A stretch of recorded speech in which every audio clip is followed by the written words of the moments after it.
Good morning, student.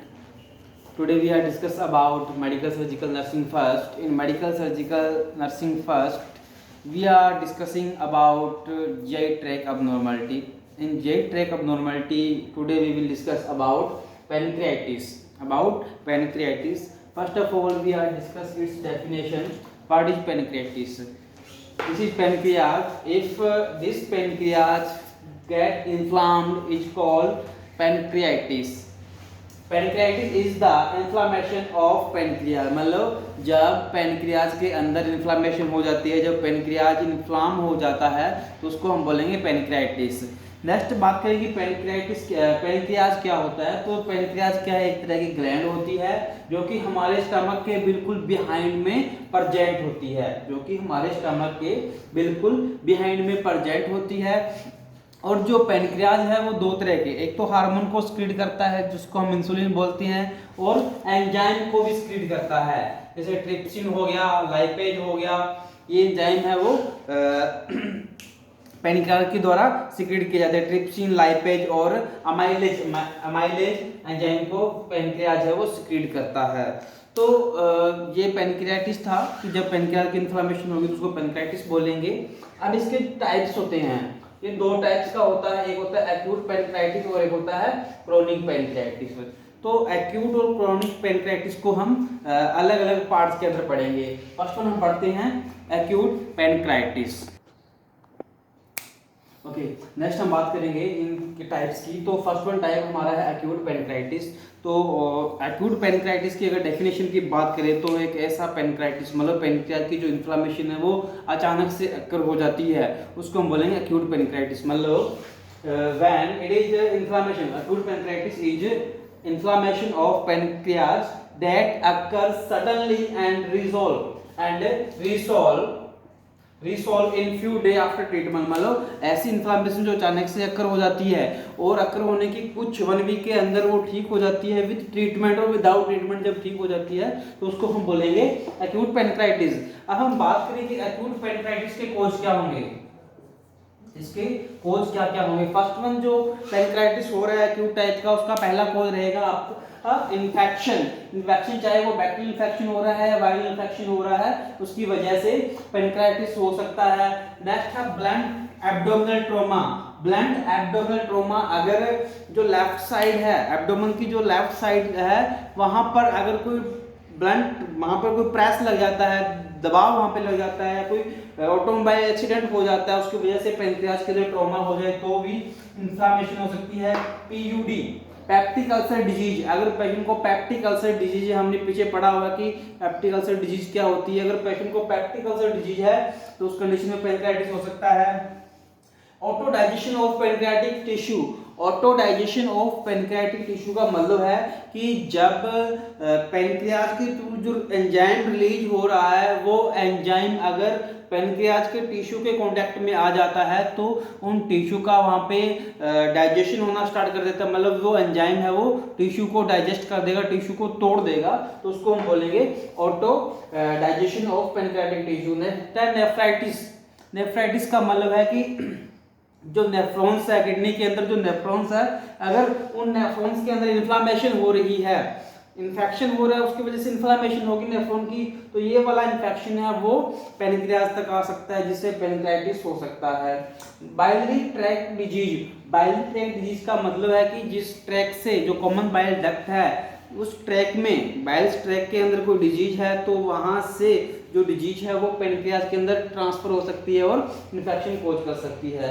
Next one है alcohol use. अगर हम रेगुलर अल्कोहल यूज कर रहे हैं तो अल्कोहल की वजह से भी पेनक्रियाटिस वो हो सकता है। नेक्स्ट वन है कोलेसिसाइटिस। कोलेसिसाइटिस का मतलब होगा जब गाल ब्लैडर की इन्फ्लेमेशन होती है, inflammation of gall bladder. Gall bladder की इन्फ्लेमेशन को हम बोलते हैं कोलेसिसाइटिस, कोलेसिसाइटिस। और नेक्स्ट जो कोज है, अगर गाल ब्लैडर की इन्फ्लेमेशन है तो पेनक्रियाज की इन्फ्लेमेशन हो सकती है। नेक्स्ट है कोलेलिथाइसिस। कोलेलिथाइसिस, कोलेलिथाइसिस का मतलब होता है stone in gall bladder, stone in gall bladder. अगर गॉल ब्लैडर के अंदर स्टोन की फॉर्मेशन हुई है तो उसकी वजह से भी पैनक्रियाज के अंदर इन्फेक्शन हो सकता है, इन्फ्लेमेशन हो सकता है। नेक्स्ट वन है बैकफ्लो ऑफ पैनक्रियाज एंजाइम।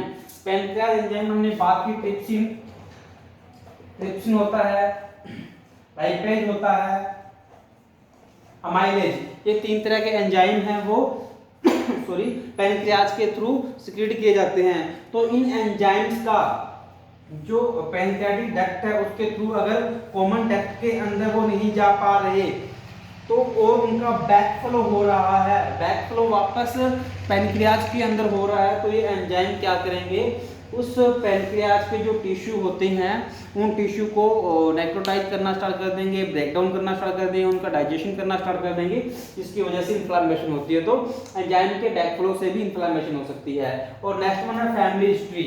अगर फैमिली हिस्ट्री कह सकते हो या कॉन्जेनाइटल आप उसको बोल सकते हो, अगर फैमिली में इस तरह की कोई प्रॉब्लम हुई है किसी पर्सन को तो उसकी वजह से नेक्स्ट जनरेशन में ये पास आउट हो सकता है। तो ये कोज था।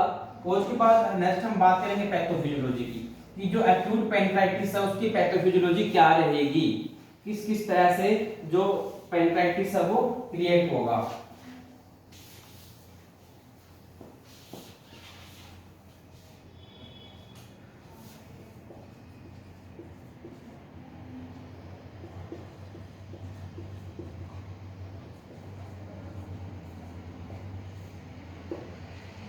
पैथोफिजियोलॉजी के अंदर सबसे पहले वही due to various etiological factor, etiological factor की वजह से जो पैनक्रियाटिक डक्ट है, pancreatic duct is obstruct, pancreatic जो डक्ट है वो ऑब्स्ट्रक्ट हो जाएगी और जो डक्ट ऑब्स्ट्रक्ट होने की वजह से जो बैकफ्लो ऑफ पैनक्रियाज हो जाएगा, बैकफ्लो ऑफ पैनक्रियाटिक एंजाइम, मतलब एटियोलॉजिकल फैक्टर की वजह से जो स्ट्रक्चर थी, जो डक्ट थी उसके अंदर ऑब्स्ट्रक्शन आ गया। इसके अंदर ऑब्स्ट्रक्शन आने की वजह से यहाँ से जो ब्लड था या जो जो एंजाइम पास आउट हो रहे थे वो एंजाइम है वो आगे नहीं जा पाएंगे, मतलब बैकफ्लो होना उनका स्टार्ट हो जाएगा। जैसे उनका बैकफ्लो स्टार्ट होगा तो बैकफ्लो की वजह से ऑटोडाइजेशन,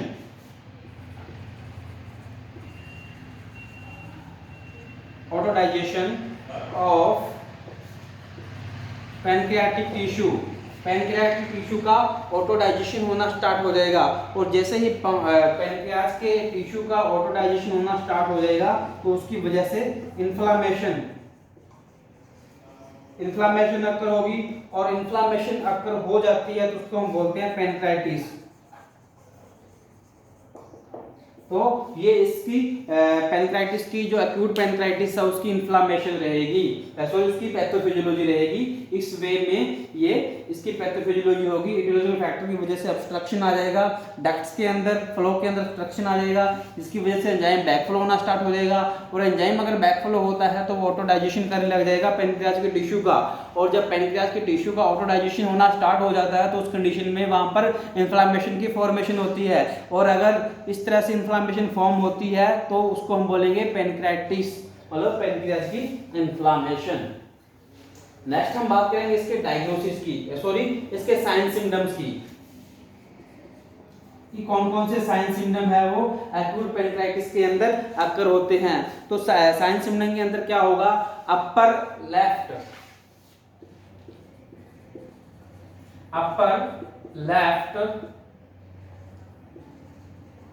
एब्डोमेन एंड बैक पेन, जो लेफ्ट साइड है उसका जो अपर लेफ्ट मतलब लेफ्ट साइड जो एब्डोमिनल कैविटी का जो अपर पार्ट है वहां पर एब्डोमिनल में और बैक साइड में पेन रहना स्टार्ट हो जाएगा, वहां पर दर्द होएगा। नेक्स्ट है नोजिया एंड वॉमिटिंग, पेशेंट्स को नोजिया एंड वॉमिटिंग है वो रह सकती है। इसके अलावा नेक्स्ट है फीवर, पेशेंट को इन्फेक्शन हो रहा है उसकी वजह से पेशेंट को फीवर हो सकता है। और नेक्स्ट पैनक्राइटिस की वजह से फीवर हो सकता है, और फीवर के अलावा नेक्स्ट पेशेंट्स को जो हार्ट रेट है वो इंक्रीज हो सकती है, increase heart rate, tenderness, patients को टेंडरनेस हो सकता है, मतलब मसल्स का स्टिफनेस है वो हो सकता है, साइनोसिस, पेशेंट को साइनोसिस हो सकता है, मतलब स्किन का जो ब्लूइश डिस्कलरेशन है वो हो सकता है। एक होता है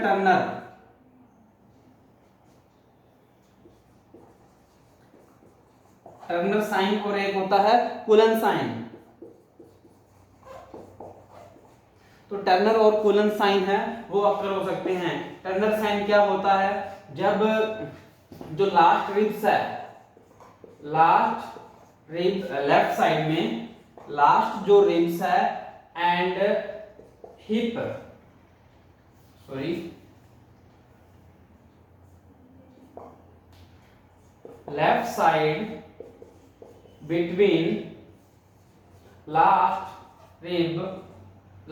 ribs and hip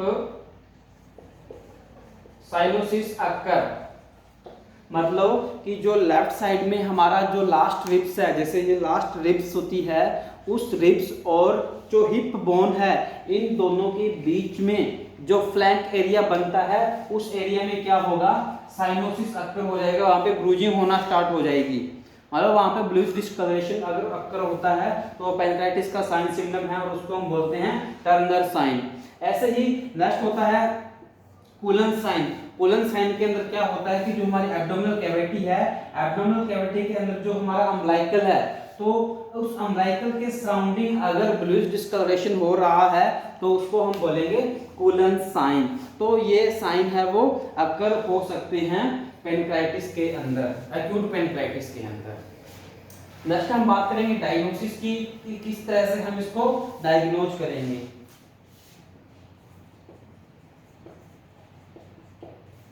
सबसे पहले हम हिस्ट्री लेंगे,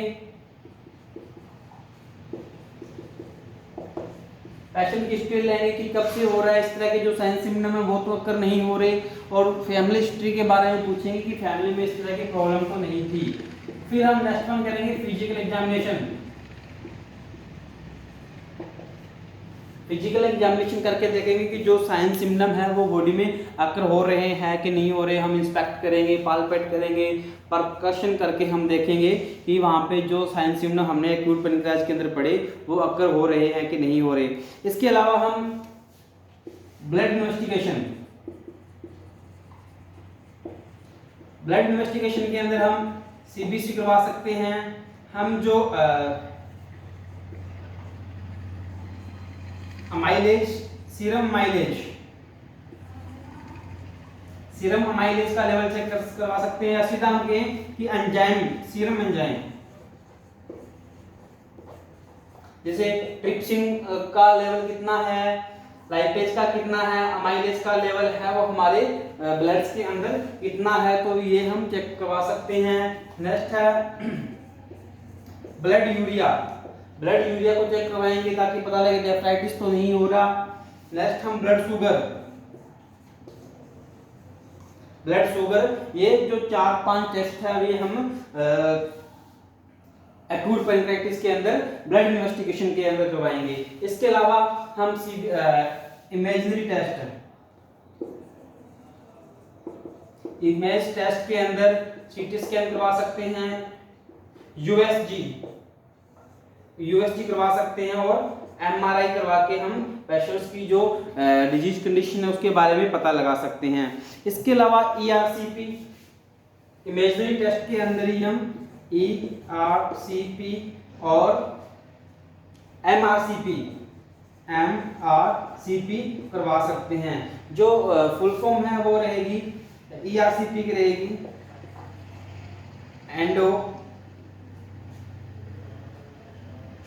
एंडोरिसोरेंस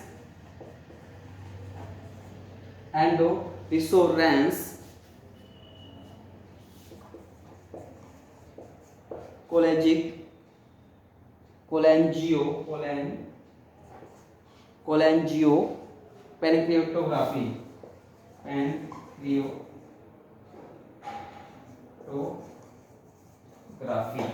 जो ईआरसीपी फुल फॉर्म है वो रहेगी एंडोरिसोरेंस कोलेंजियो पेनक्रियोटोग्राफी। ग्राफी। इसी तरह से जो MRCP है इसकी फुल फॉर्म रहेगी मैग्नेटिक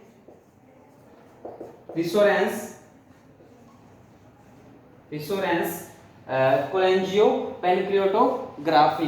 तो ये हम टेस्ट है वो करवाकर पेशेंट की कंडीशन को फाइंड आउट कर सकते हैं, कंडीशन को हम कंफर्म कर सकते हैं लैब इन्वेस्टिगेशन के द्वारा। नेक्स्ट हम बात करेंगे मैनेजमेंट की, कि क्या हम इसके अंदर मैनेजमेंट कर सकते हैं। तो जो मैनेजमेंट है उसके अंदर हम पेशेंट को एंटीबायोटिक्स देंगे। नेक्स्ट पेशेंट को एनाल्जेसिक एंटीबायोटिक्स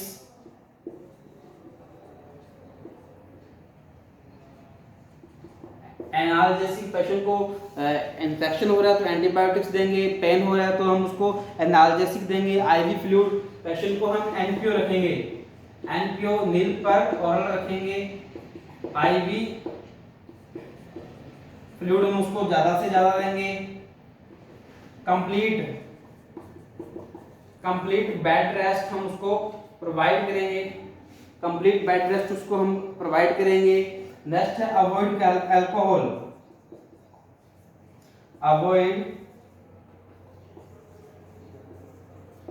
हम उसको नहीं देंगे। और हम कैथेटराइजेशन, यूरिनरी कैथेटराइजेशन हम पेशेंट को करेंगे। इस तरह से हम पेशेंट्स का जो मैनेजमेंट है वो करेंगे। और इसके अलावा जो इनटेक आउटपुट चार्ट है उसको हम मेंटेन करेंगे, ताकि हमें पता लगे कितना आउट हो रहा है और कितना हमने पेशेंट को दिया है। तो ये हम एक्यूट पेनक्राइटिस के अंदर पेशेंट के लिए मैनेजमेंट करेंगे। इसके बाद नेक्स्ट हम बात करेंगे क्रोनिक पेनक्राइटिस की।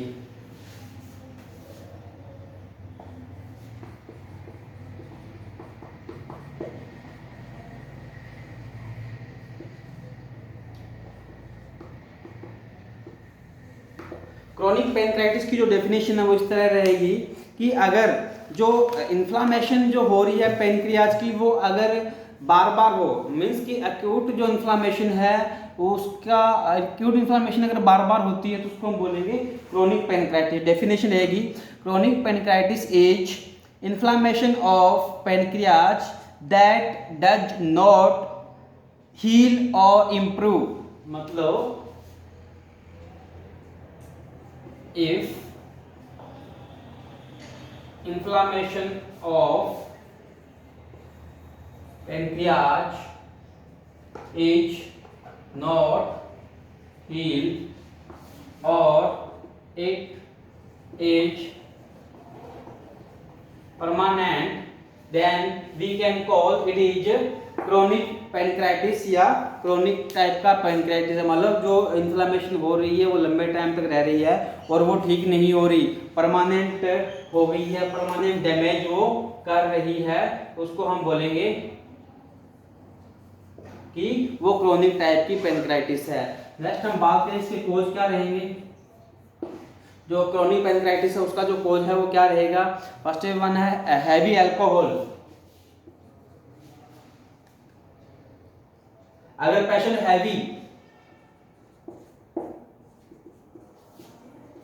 है वो क्रोनिक टाइप का अल्कोहलिक है या वो ज्यादा अल्कोहल ले रहा है तो उस कंडीशन में हो सकता है। नेक्स्ट है एक्यूट पेनक्राइटिस, फ्रीक्वेंट एक्यूट पेनक्राइटिस पेशेंट को है तो उस कंडीशन में हो सकता है, मतलब बार बार एक्यूट पेनक्राइटिस हो रहा है। नेक्स्ट वन है हेरिडिटी। अगर हेरिडिटी मतलब जन्मजात है तो पेशेंट को हो सकता है। नेक्स्ट वन हम बात करें कोज की तो हाइपरकैल्सीमिया।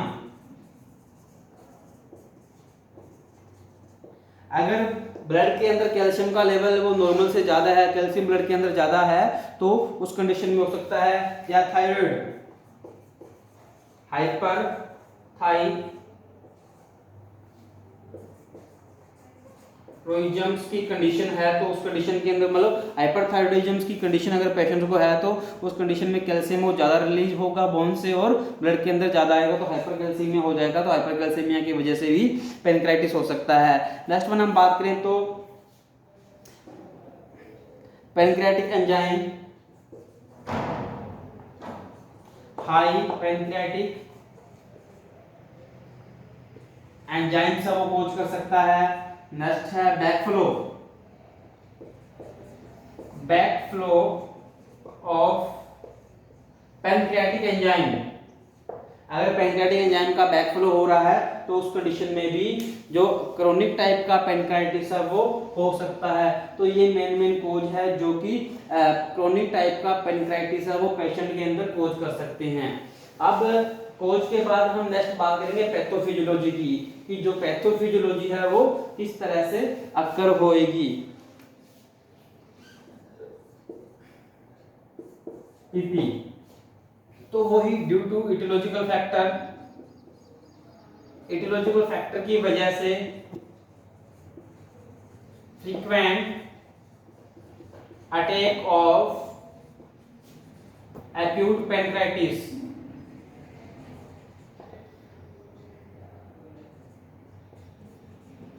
मतलब बार बार अगर एक्यूट पैनक्राइटिस पेशेंट को हो रहा है तो उसकी वजह से स्कार फॉर्मेशन हो जाएगी। Scar formation in the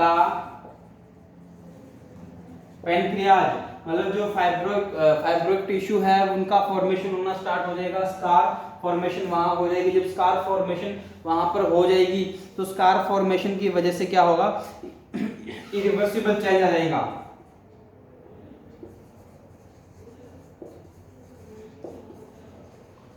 change in structure of pancreas, मतलब स्कार फॉर्मेशन हो गया, ब्लड सप्लाई वहां पे नहीं होगी तो स्कार फॉर्मेशन क्या है, एक तरह का परमानेंट डैमेज ऑफ टिश्यू होता है। तो उसकी वजह से इरिवर्सिबल चेंज हो जाएगा पैनक्रियाज के स्ट्रक्चर के अंदर, मतलब पैनक्रियाज की स्ट्रक्चर है वो चेंज नहीं हो पाएगी। और इसकी वजह से अब जब नेक्रोसिस स्टार्ट हो जाएगा, इरिवर्सिबल चेंज होगा, नेक्रोसिस स्टार्ट होगा, और नेक्रोसिस स्टार्ट होने की वजह से वहां पे इन्फ्लामेशन होना स्टार्ट हो जाएगी। और इन्फ्लामेशन अगर हो रही है तो उसको रेगुलर इन्फ्लामेशन या कांस्टेंट, मतलब रेगुलेट रिमेन रहेगी, रेगुलेट इन्फ्लामेशन। और रेगुलेट इन्फ्लामेशन रहती है उसको हम बोलेंगे क्रोनिक पैनक्रियाटिस। तो ये क्रोनिक पैनक्राइटिस की पैथोफिजियोलॉजी रहेगी। अब क्रोनिक पैनक्राइटिस की पैथोफिजियोलॉजी के बाद नेक्स्ट हम पढ़ेंगे इसके साइन सिम्टम। तो जो साइन सिम्टम है क्रोनिक पैनक्राइटिस के वो लगभग जो एक्यूट पैनक्राइटिस हमने पढ़ा था बिल्कुल उसके जैसे ही रहेंगे। और डायग्नोसिस देखो, साइन सिम्टम और diagnosis both are same as acute pancreatitis. जो पैनक्राइटिस एक्यूट पैनक्राइटिस के अंदर हमने साइन सिम्टम और डायग्नोसिस पढ़े हैं वो सेम ही रहेंगे। और अगर हम मैनेजमेंट की बात करें तो मैनेजमेंट के अंदर जो मेडिकल मैनेजमेंट है वो same as acute pancreatitis, same as acute pancreatitis रहेगा। मेडिकल मैनेजमेंट तो एक्यूट पैनक्राइटिस के अंदर जो हमने पढ़ा वही रहेगा, लेकिन जो सर्जिकल मैनेजमेंट हो रहा है, सर्जिकल मैनेजमेंट के अंदर हम क्या कर सकते हैं, पैनक्रिएक्टोमी कर सकते हैं।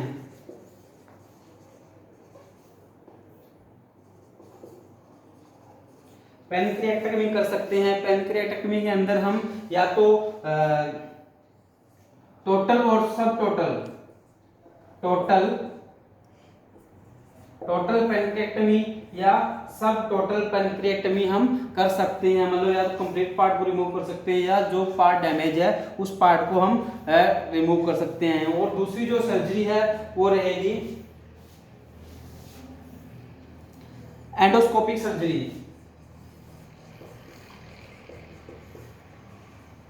एंडोस्कोपिक सर्जरी के अंदर हम विद एंडोस्कोप हम जो पैनक्रियाज का पार्ट डैमेज है उसको वहां से रिमूव कर देते हैं। और जैसे अगर मान लो डक्ट के अंदर बार बार नेरोविंग अक्कर हो रही है तो एंडोस्कोपिक सर्जरी के थ्रू हम इस डक्ट के अंदर स्टंट है वो लगा देते हैं, जिससे वो नेरोविंग नहीं होती। जब वो नेरोविंग नहीं होगी तो एंजाइम का बैकफ्लो नहीं होगा, तो बैकफ्लो नहीं होगा तो जो इन्फ्लामेशन या ऑटोडाइजेशन हो रहा है टिश्यू का पैनक्रियाज के वो नहीं होगा, तो कंडीशन से हम बचे रहेंगे। तो ये इसका सर्जिकल मैनेजमेंट रहेगा। तो ये था आज का पैनक्राइटिस के ऊपर एक्सप्लेनेशन। Thank you.